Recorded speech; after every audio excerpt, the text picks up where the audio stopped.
Assalamualaikum. Waalaikumsalam warahmatullahi guys. Aduh. Wah, Baru tadi subuh. Udah bangun lagi ya? Udah bangun lagi. Buat teman-teman semua. Pastinya jaga kesehatan ya, Bang. Jaga kesehatan, tetap jaga 5M. Ya.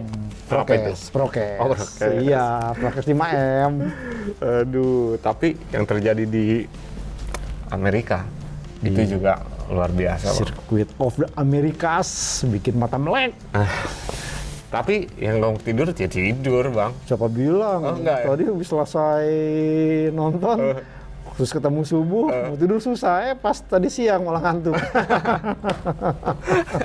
Oke, Bang. Ya, Ini kalau kita bicara tentang hasil, ya kita bicara 4 nih ya, 4 pembalap. Harusnya 5 lah, sama Harusnya Joan lima. Mir ya. Harus Joan Mir. Nah, itu ada Marc Marquez, Fabio Quartararo, Francesco Bagnaia, Alex Rins, dan Joan Mir. Harusnya. Ya, harusnya. Tapi ternyata di 4 besar itu ya minus dari Joan Mir. Iya, Joan Mir. Nah, Sheriff of Kota atau ya King of Kota ya. King of Kota, Sheriff of Kota, Master of Kota, is banyak back. Iya banyak kemarin disebutnya begitu, is back. Makanya ini main bola apa MotoGP? Dia disebut pemain bertahan. Oh bukan maksudnya.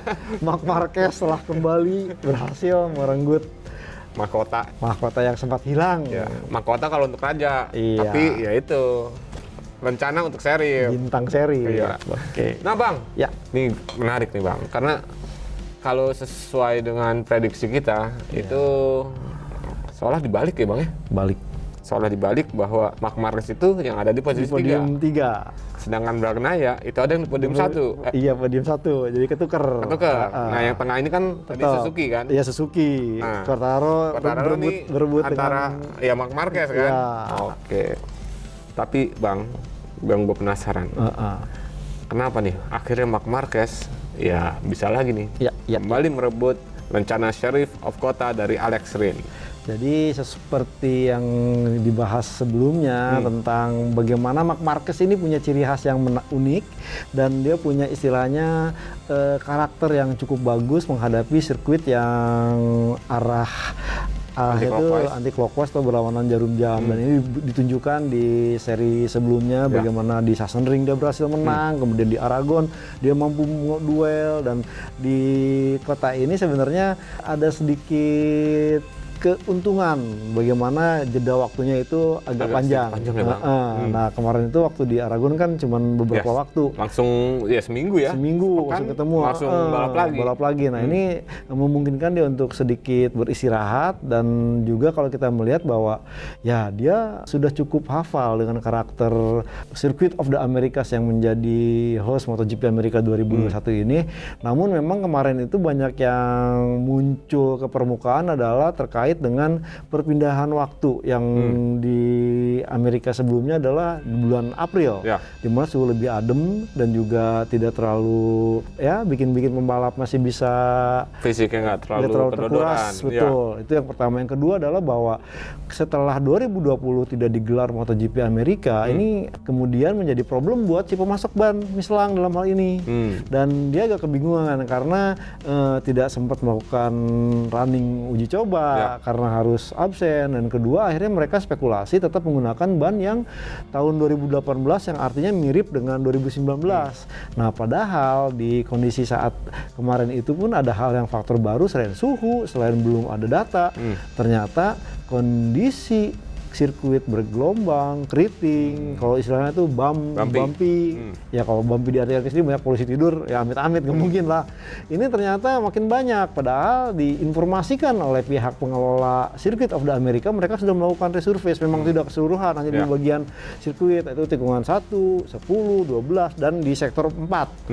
Tapi ternyata pada saat kemarin pembalap yang MotoGP khususnya ini merasakan luar biasa keteteran, dan bahkan yang paling merasakan ketempuhan tuh benar-benar kerepotan Aleix Espargaro. Bagaimana dia akhirnya harus melakukan setting yang awalnya ya settingnya itu tidak berubah dari ronde awal sebelumnya ke ronde berikutnya. Ini benar-benar mengubah total sampai akhirnya istilahnya terkurung bagaimana menjadikan motor ini bisa mengatasi bump dan tidak berhasil, bahkan sampai harus start di 19 dan bahkan ada beberapa pembalap juga yang mengeluhkan kayak Pol Espargaro sampai sakit leher, Andrea Dovizioso sakit leher, bukan karena salah bantal tidur ya, bukan, tapi karena menghadapi bump ini ya membuat seluruh fisik ini bertahan, dan paling ada kerepotan adalah bagian leher sampai pegel itu.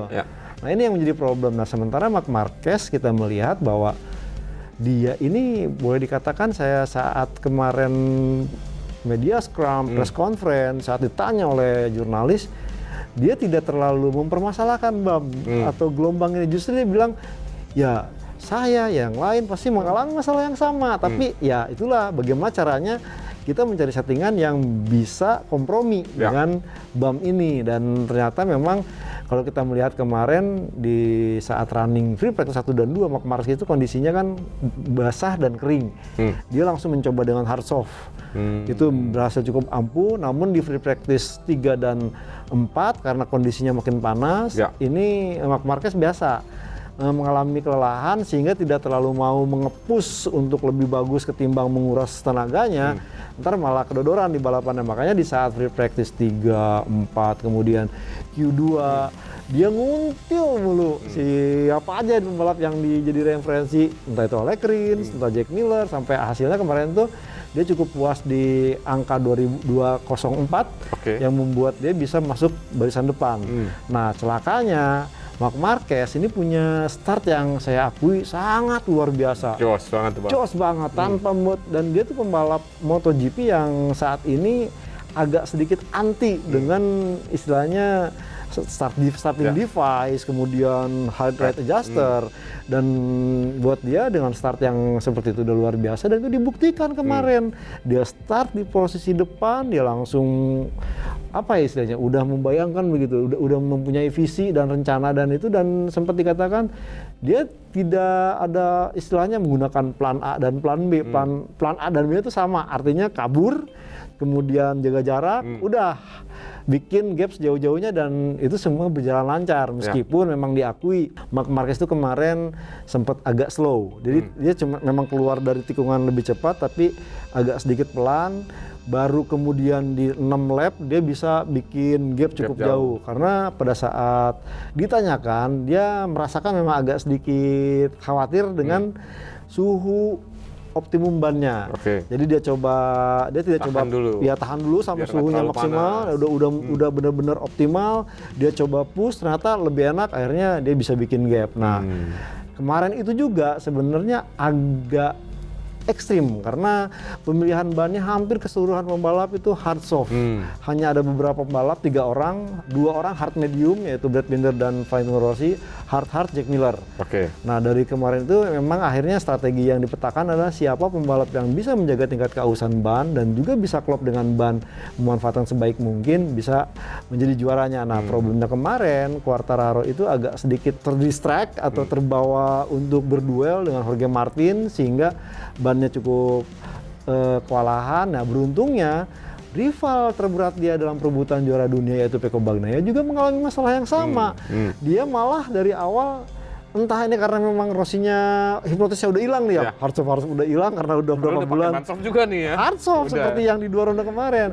Dia merasakan tidak begitu nyaman di awal-awal, makanya dia agak sedikit mencari cara sampai akhirnya dia disalip sama pembalap-pembalap lain, agak keteteran di 6. Baru di paruh balapan keduanya dia mulai menemukan ritme. Ya tapi kan udah terlambat, di bagaimana Marc Marquez sudah jauh, kemudian dia juga mau ngejar Quartararo agak sulit, dan bahkan ya tanda petik nih kalau tidak ada bantuan dari Jack Miller yang membiarkan dia menyalip, mungkin lain cerita. Dan juga kemarin itu dia sebenarnya agak ditahan juga oleh Jorge Martin di posisi 4. Nah Jorge Martinnya mengalami motong chicken di 45 sehingga harus kena long lap penalti sehingga dia bisa podium 3. Jadi keseluruhan ya saya rasa Marc Marquez menjalankan strategi cara yang sangat ampuh, dan selain itu juga ya dia sempat mengatakan bahwa saya tidak ada masalah karena semuanya tikungan ke kiri ini tidak membebani cedera saya, dan yang mungkin jadi concern dia kemarin itu adalah tikungan 16, 17, 18 yang sama 12 Bang. Ya, 12 tuh yang dia pengalaman buruk. 2019. Ya. Dia jatuh di situ. Cuman dia itu udah di istilahnya udah diukur sama dia berkali-kali dia di sini di sini. Nah, tapi itu yang kemarin sebenarnya menjadi concern adalah di bagian dia cedera yang kerap bikin masih ngilu-ngilu itu yang triple apex tuh. Yang triple apex 3 tikungan ke kanan semua. Tapi itu ternyata ya boleh dikatakan cywar, hanya istilahnya ya memberikan janji PHP-in pembalap-pembalap lain, dia bakal punya kelemahan. Tidak, karena setiap kali dia menikung di tikungan 16, 17, 18 dia lakukan dengan elbow down dan selalu di sudut kemiringan 58 derajat. Artinya kemarin tuh saya udah melihat bahwa ini si Marc Marquez kayaknya memang ya PHP-in pembalap yang lain biar mereka tidak mewaspadai dia. Akhirnya dia menunjukkan bahwa kemampuan dia bisa menjadi juara di MotoGP Amerika ini benar-benar dipersiapkan secara baik. Jadi bener kan yang Bang, yang gue bilang sama lu nih Bang. Betul. Ini Marquez sebenarnya cywar nggak nih ya? Cywar, kalau kemarin ngeliat sih artinya udah cywar. Kalau untuk yang di kota ini kayaknya cywar. Cywar, tapi untuk di sirkuit lain belum tentu. Nah itu, karena ya tadi karena kebalik lagi karakter sirkuitnya anti clockwise. Itu ya sirkuit kesukaan dia sebenarnya. Betul. Tadi yang Bang Joni bilang ya udah terbukti dong. Ya. Untuk di Sachsenring juara. Untuk di Aragon bisa podium 2. Fighter Bagnaia. Terus untuk di sini akhirnya menang lagi. Ya, tinggal satu lagi nih. Valencia. Nah, itu pembuktian. Betul. Tapi sebelum Valencia masih ada 2 lagi. Yang benar-benar pembuktian bahwa Marc Marquez udah fit atau belum. Betul, Misano dan juga Portugal Portimao betul. Itu. Iya. Tapi Bang, yang menarik nih Bang, bagi gue nih ya. Selain dari faktor yang tadi Bang Joni sebut, ini kayaknya ada peran nekatnya seorang Marc Marquez nih. Iya. Dalam arti nekatnya dia, ambisinya dia, dan juga ya nggak kena no fear lah istilahnya. Betul. Gue sikat gitu nih. Iya. Karena gini, bicara soal yang gundukan Bang. Bumpy. Gundukan kayak mau tokros. Nggak gundukannya nggak gede, nggak kayak tebal tok, nggak kayak lumba-lumba. Tapi gundukan bumpy lah. Ya betul. Itu mau nggak mau emang harus disikat sama Marquez kan Bang? Betul. Karena yang di media scrum, Marc Marquez sendiri ngomong bahwa kalau gue sikat pelan, yang ada motor malah goyang lebih parah nih. Malah kalau istilahnya Ale Espargaro tuh gugup, nervous. Motor nervous kan Bang? Ya. Jadi disikat lebih kenceng biar sekalian nggak goyang, tapi tetap goyang Bang. Ya itu karena memang masalah nyali tuh Bang. Tak hanya nyali, tapi memang kemarin itu juga karena kondisi suhu lebih tinggi. Kemarin itu bermain di 41 derajat, padahal sebelumnya itu paling tinggi 35 derajat. Ini tak hanya kondisi bumpy, kemudian tikungannya 20 tikungan. Dus itu berarti semua pembalap menjalani 400 belokan.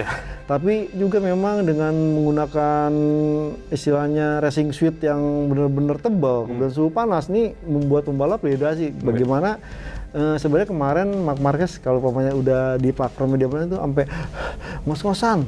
Suaranya udah ada. Iya, dia begitu ya. Jarang-jarang, dan bahkan dia bilang dia mengakui bahwa di lap-lap terakhir itu emang udah kedodoran. Dan cuman itu tadi pembalap lain juga udah kedodoran. Ya itu tadi dia bilang, ya gue kedodoran pasti pembalap lain kedodoran. Ya buktinya dia tuh sebenarnya udah wah pasti nih kalau pemainnya tidak ini Fabio Quartararo udah dia tunggu-tunggu nih, udah mudah ternyata wah dia juga pasti kesulitan, tapi dia juga kayaknya cari aman karena dia udah unggul di depan Bagnaia. Kalau pemainnya dengan kondisi gini dia maksa akan beresiko. Jadi kemarin sampai ya Marc Marquez itu mengatakan ya di MotoGP Amerika Serikat 2021 ini semua happy. Saya happy kembali menang, Quartararo happy unggul dari Pecco Bagnaia. Bagnaia akhirnya bisa podium ketiga setelah perjuangan keras. Tapi tetaplah untuk Bagnaia itu bukan happy. Ya. Untuk 2 orang itu iya happy, untuk 2 pembalap itu Marquez, Quartararo happy pasti. Untuk Bagnaia pasti nggak happy, tapi nanti kita bahas. Sekarang kita bicara tentang Quartararo Bang. Quartararo.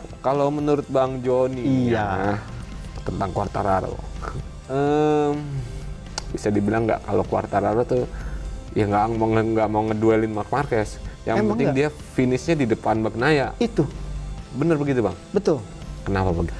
Ya karena secara hitungan poin, kemudian 4 ronde tersisa, dan saat ini kan Marc Marquez unggul sebelum ke itu kan 48 poin.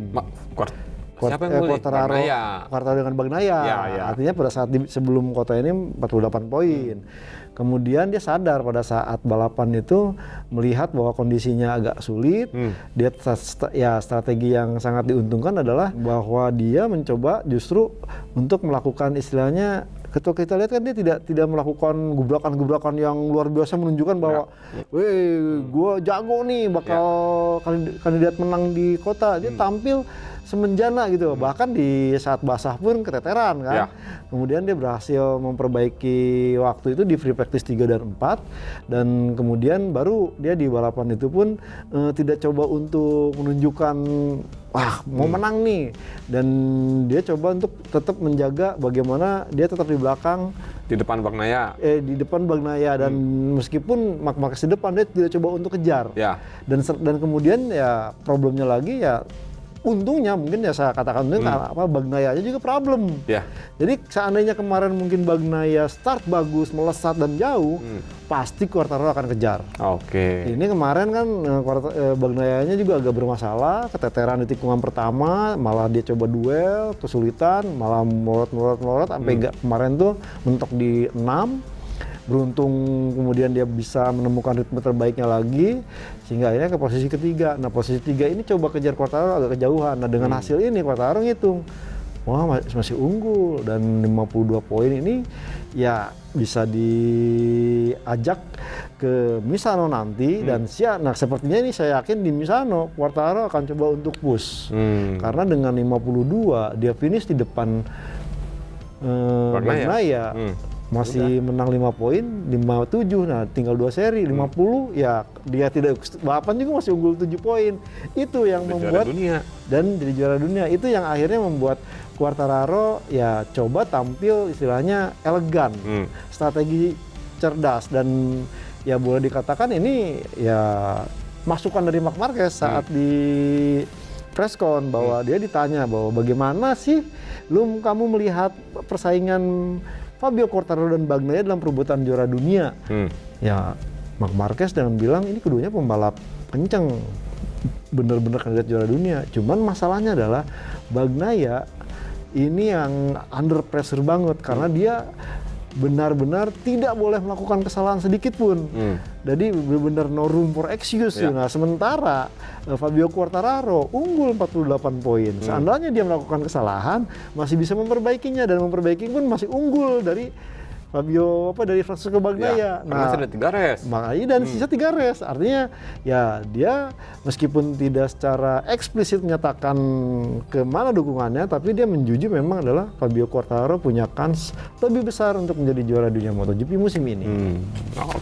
Makanya kalau gue perhatiin ini beda kasusnya Bang, karena ketika kayak di San Marino betul. Terakhir lah ya kita lihat bagaimana Fabio Quartararo ngotot untuk bisa ngedeketin Bagnaia. Betul. Nah kemarin yang di kota, di MotoGP Amerika, udah tuh terlihat gua yang penting jaga. Jaga gue bisa finish di depan Bagnaia. Betul. Ya paling perlawanan bareng sama Jorge Martin. Biar nilai poinnya nggak terlalu ya deket juga. Walaupun unggul dari Bagnaia tapi deket gitu kan, nggak juga gitu kan. Pengennya tetap selisih agak jauh. Gitu. Jadi benar. Lebih ke situ Bang ya? Lebih ke situ, artinya ya Quartararo dengan 4 ronde tersisa, kesempatan dengan kota ini berarti 3-4 ronde, artinya kemudian dia mampu podium, sementara Bagnaia-nya berhasil di belakangnya, selisih menjadi makin besar. Ya saya rasa di 3 ronde ini nanti ya akan dia push, dan ini menjadi modal penting seperti yang kita review hitung-hitungan kapan dia juara dunianya. Kalaupun di misalnya nanti Bagnaia unggul, ya saya katakan Quartararo jangan bikin kesalahan. Ya Bagnaia finish depan, lu di belakangnya gitu.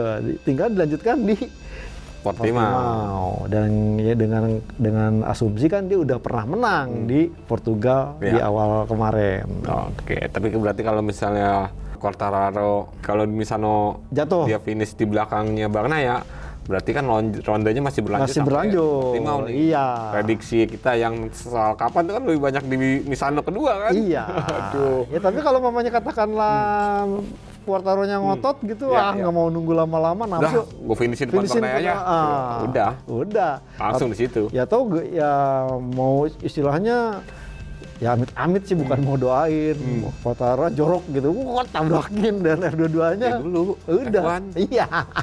F1 itu Alain Prost. Alain Prost dengan Ayrton Senna. Ayrton Senna suka. Iya. Wah, itu keren tuh, Bang.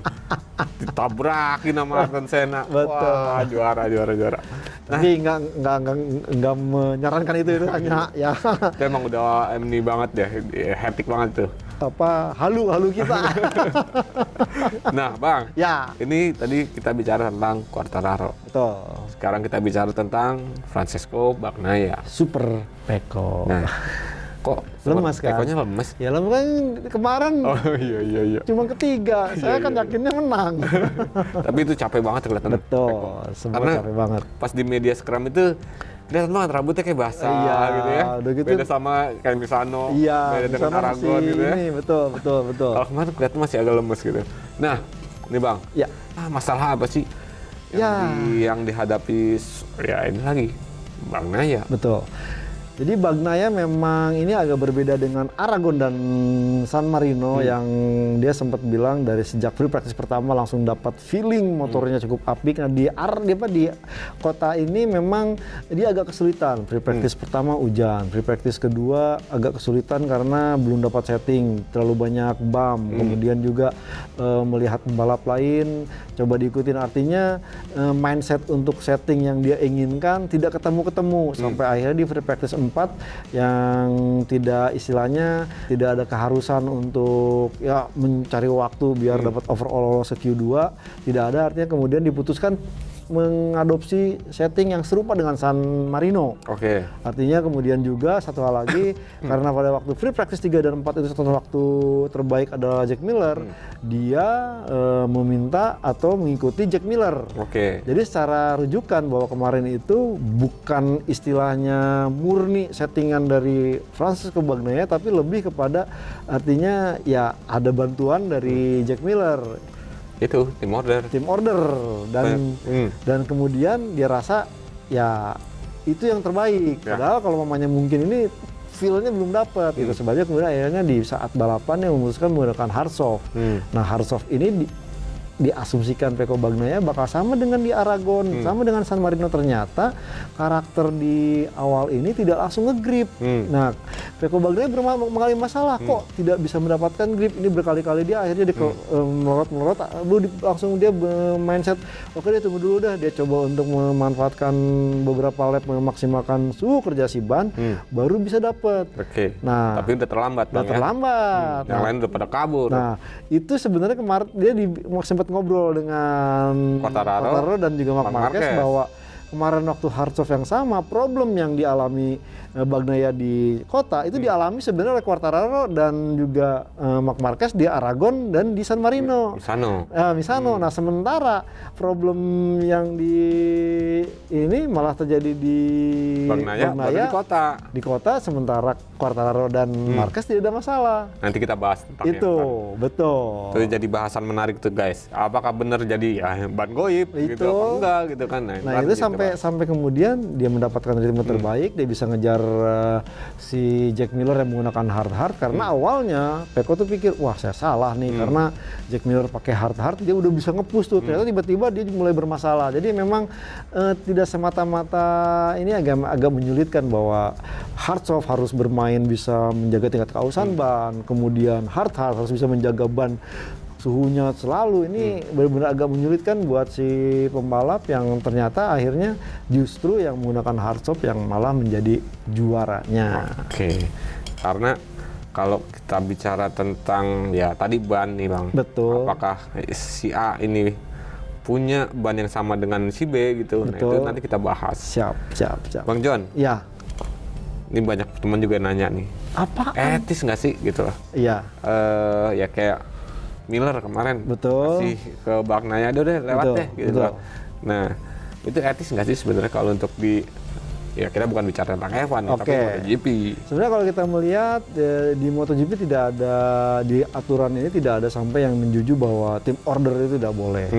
Ya, problemnya adalah bahwa di MotoGP ini kan kita melihat di klasemen itu tidak hanya memperebutkan gelar juara dunia pembalap, tapi ada konstruktor dan juga ada tim. Dan yang paling saya fokus adalah di tim ini kan memang menggabungkan pencapaian si pembalap yang ada di tim tersebut.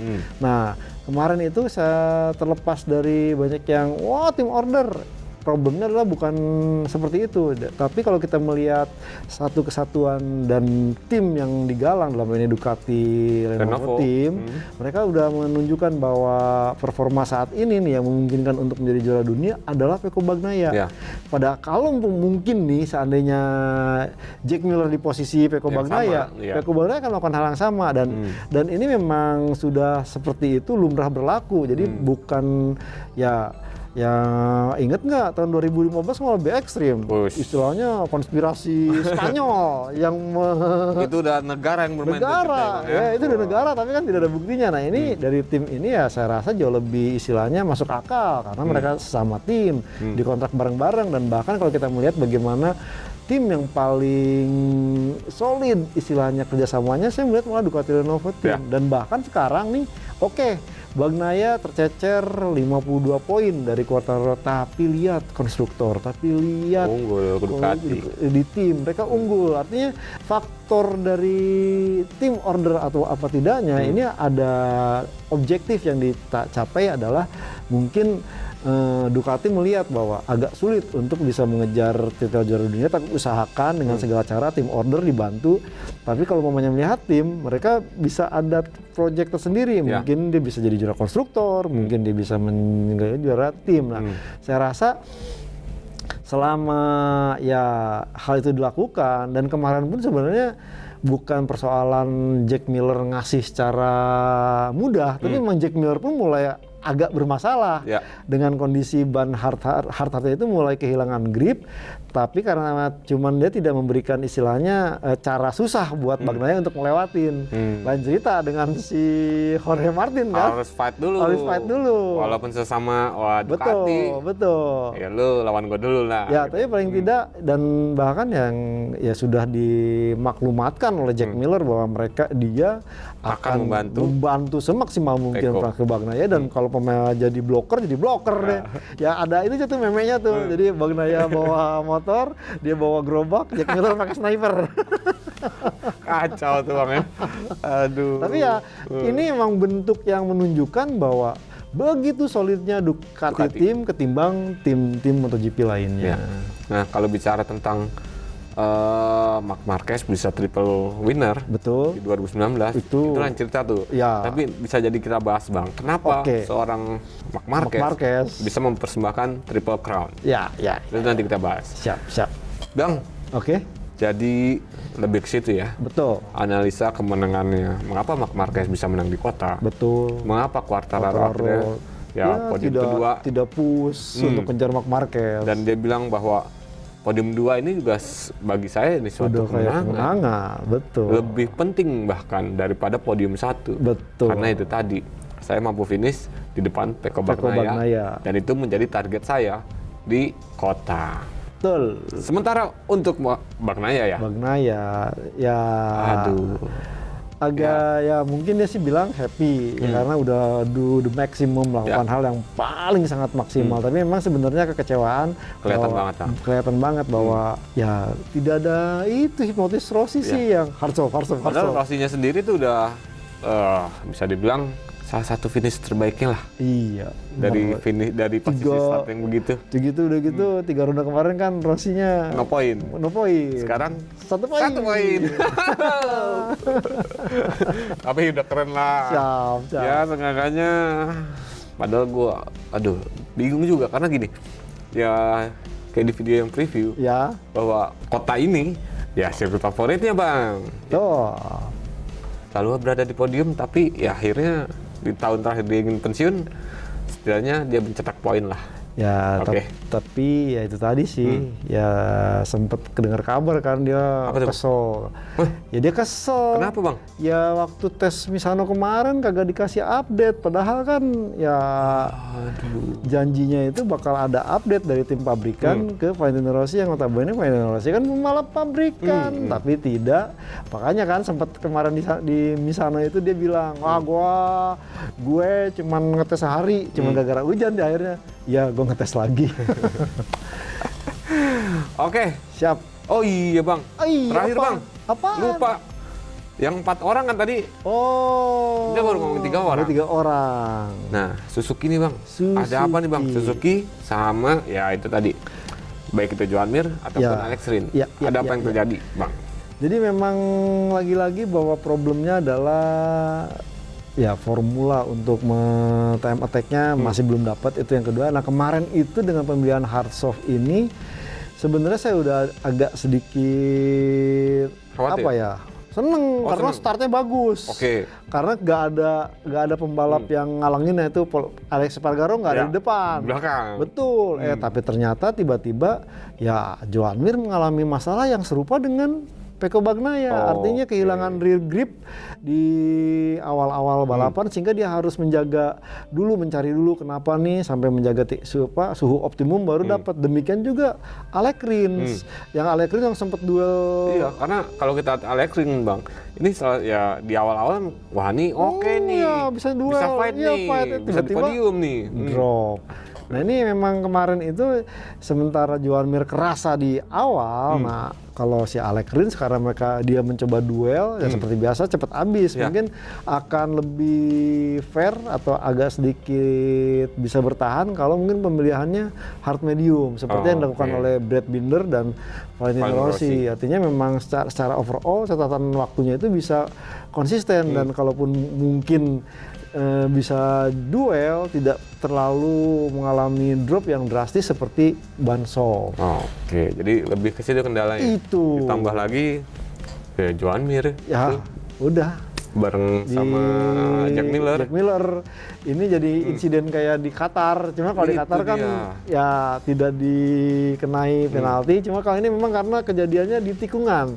Kalau waktu di Qatar kemarin kan keluar tikungan karena agak sedikit melebar, nyenggol, tidak sampai mempengaruhi posisi. Ini kemarin itu sampai ngebuang Jack Miller. Dan Jack Millernya sampai emosi. Wah, kelar tunjuk-tunjuk gitu. Aduh.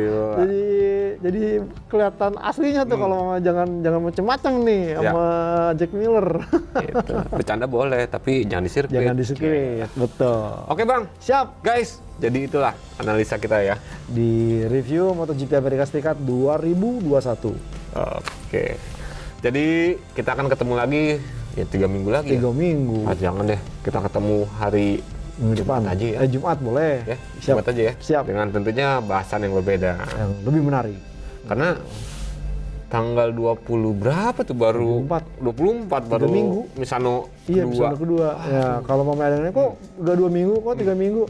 Ini Amerika coy. Iya. Ganti istilahnya melewati perbedaan batas waktu sehingga jet lag, capek. Jadi benar-benar butuh istilahnya recovery yang lebih lama. Iya. Apalagi ya kayak kemarin gara-gara bam kan. Iya. Mau nggak mau jaga fisik, leher pada kaku. Pada pegel. Harusnya aku puntur tuh. Iya. Oke, saya Kabudiansyah dari Otoris ID dan juga gridauto.com. Mohon pamit guys. Saya Jonilano Mulia dari motorplusonline.com turut pamit. See you guys. Assalamualaikum warahmatullahi wabarakatuh.